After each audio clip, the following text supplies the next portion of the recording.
अस्सलाम वालेकुम दोस्तों, मैं एक बहुत ही ज़रूरी बात के लिए आप लोगों के बीच में हाजिर हुआ हूँ। ये हमारे गांव में एक मदरसा चल रहा था, बेहतरीन तरीके से उसमें तालीम दिलाई जा रही थी। मदरसे का नाम है काजिया रजा इस्लाम। 12 बजे लोगों से पहले उसको दोबारा बंद कर दिया गया। चूँकि एक बार बंद किया गया था तो मैंने उस पर विरोध किया था, तो दोबारा चालू किया गया था। फर्जी मैनेजमेंट जो जिन लोगों ने कब्जा किया है उन लोगों ने दोबारा 12 नवंबर शरीफ से पहले उसको बंद कर दिया है और अभी तक वो चालू नहीं हुआ। यहाँ तक कि आज जुमे की नमाज में भी इसके ताल्लुक से कोई बात नहीं हुई है। हवा में बात उड़ती हुई सुनने में आई है कि मतलब किसी ने एसपी साहब के पास एप्लीकेशन दिया है और मदरसे को बंद कराया है। तो चूंकि ये सार्वजनिक मदरसा है, पूरे इलाके का इसमें योगदान है। इसमें ये आप समझ लीजिए पेहर, मालरिया, रानीपुर, छिपिया, बढ़ारा, जाफराबाद, सगरड़िया, गनवरिया, ऊपा, देवर, बेलई, बढ़या, पकड़ी, अदरवाइज कोई ऐसा गांव नहीं इलाके का जहां के हर लोग ने 10-20-50 हज़ार रुपये उसमें चंदा दिया है या नहीं दिया। ऐसा कोई घर नहीं मिलेगा आपको जिसने वहां चंदा नहीं दिया। यहाँ तक कि फसलों के समय में सभी लोग उसमें बीसवां जो होता है फसल का वो तक देते हैं। और मदरसा बेहतरीन तरीके से चल रहा था, उसमें तमाम बच्चे बच्चियां पढ़ रहे थे, नियर अबाउट 600-500 के आसपास। अब चूंकि वो 15 दिन से फिर बंद हो गया है, लेकिन उसकी जो जबरदस्ती बनी बनाई कमेटी है वो आज तक ये नहीं क्लियर कर रही है, पब्लिक के बीच में ये नहीं रख रही है कि मदरसा बंद क्यों हुआ है।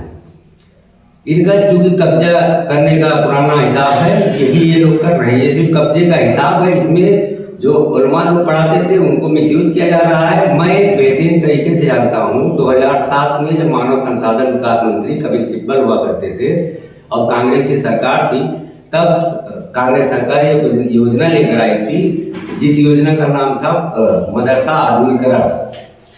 ये मदरसा आधुनिकीकरण के तहत 2 साइंस टीचर दिए गए थे सभी मदरसों को जो मान्यता प्राप्त थे। चूंकि इस मदरसे का 20 साल से कुछ लोगों ने जबरदस्ती तरीके से कब्जा किया हुआ है। गाँव वालों को सिर्फ चंदा देना, बच्चों को पढ़ाना, इसके अलावा कुछ नहीं, उनका कोई अधिकार नहीं गाँव इलाके वालों का।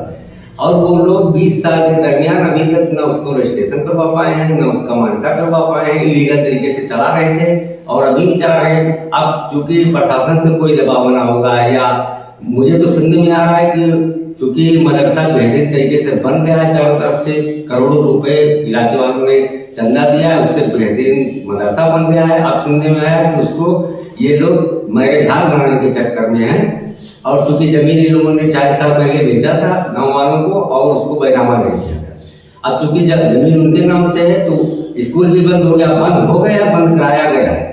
मुझे तो ये शक है कि जिनकी जमीन है उन्होंने ये साजिश किया है कि मतलब जब स्कूल बंद हो जाएगा तो चंदे से सब पूरा निर्माण हो चुका है, मैं अपना मैरिज हॉल या भाड़े पर दे दूंगा या कुछ करूंगा, करोड़ों का प्रॉपर्टी तैयार हो गया है जमीन पर।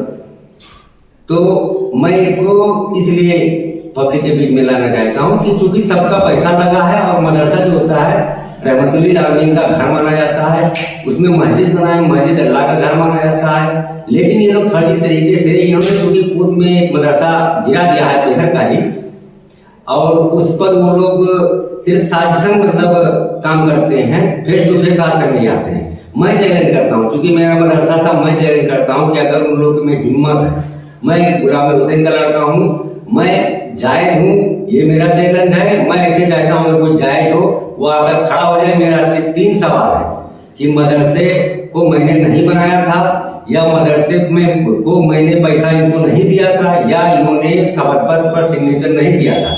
अगर ये 3 बात का वो कसम आकर मस्जिद में खा लेंगे, मैं आज से अपना 40 लाख रुपया छोड़ रहा हूँ, क्योंकि मैंने प्रॉपर्टी बेचकर वो पैसा दिया था। मैं आज इसको छोड़ रहा हूँ और साथ ही साथ मैं इस मदरसे को, जो सार्वजनिक मदरसा है, जो पूरे इलाके का मदरसा है, जिसमें पूरे इलाके का पैसा लगा है, ये मैं इसे बंद नहीं होने दूंगा। ये मेरा चैलेंज है। इसीलिए कहा गया है कि थक गए तेरे फौज के सालार तो हम हाजिर हैं, तुमसे चलता नहीं मदरसे का निजाम तो हम हाजिर हैं, हम सिखा देंगे इदारा चलाना तुमको, तुम दे नहीं सकते तालीम तो हम हाजिर हैं।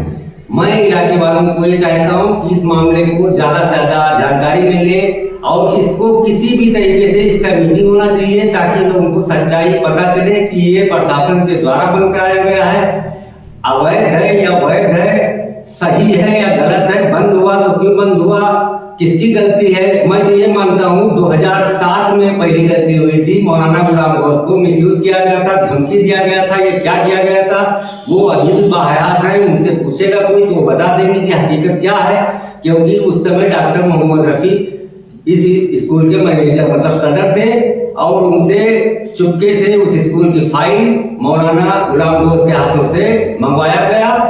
जिनकी जमीन है उन्होंने मंगवाया, जब ये लालच हो गया कि अब मतलब साइंस टीचर रहेंगे, अब मैनेजर को पैसा मिलेगा, फायदा मिलेगा, उन्होंने मंगवाया। उसके बाद जब यहाँ मौलाना अख्तर रजा आए, उन्होंने पढ़ाई करवानी चालू की, तब इनको कैसे मिसयूज किया गया या क्या किया गया ये अल्लाह बेहतर समझे। लेकिन ये जानता हूँ कि इस समय स्कूल में जो सामने वाला कर रहा है बस वही हो रहा है, बाकी पब्लिक सिर्फ पैसा दे रही है, चंदा दे रही है, अपने बच्चों को पढ़ाने भेजती थी वो भी खत्म करवा दिया इन लोगों ने।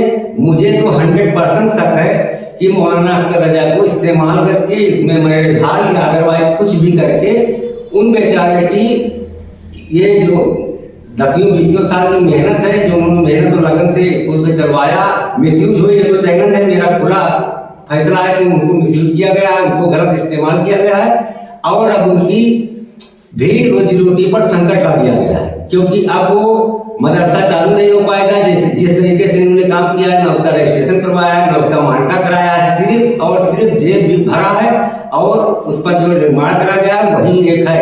ये लोग सोच रहे हैं कि अब इसको शादी हाल बना देंगे या अदरवाइज इंग्लिश मीडियम का कोई स्कूल खोल देंगे, उसके बाद मैनेजर खुद हो जाएंगे और उसके बाद में फायदा उठाएंगे। तो इसमें जो आलिम और आलम लोग पढ़ा रहे तो उनका भी मतलब रोजगार का संकट हो गया है। और वैसे भी मैं मतलब आलू के 15,000 के पगार के लिए संघर्षरत हूँ और मैं इसको करके छोड़ूंगा इंशाअल्लाह। किसी भी गांव में किसी भी मदरसे के आलिम की पगार 15,000 से कम नहीं रहेगी। मैं चैलेंज करता हूँ, मैं 2026 तक इसको लागू करा के रहूंगा। मैं इंशाअल्लाह इसी महीने में दिल्ली जा रहा हूँ, मैं all India Muslim personal law board के पदाधिकारियों से मीटिंग करूंगा और इंशाअल्लाह एक बड़ा आंदोलन करूंगा जिससे आलिम दीन की पगार कम से कम 15,000 हो जाए।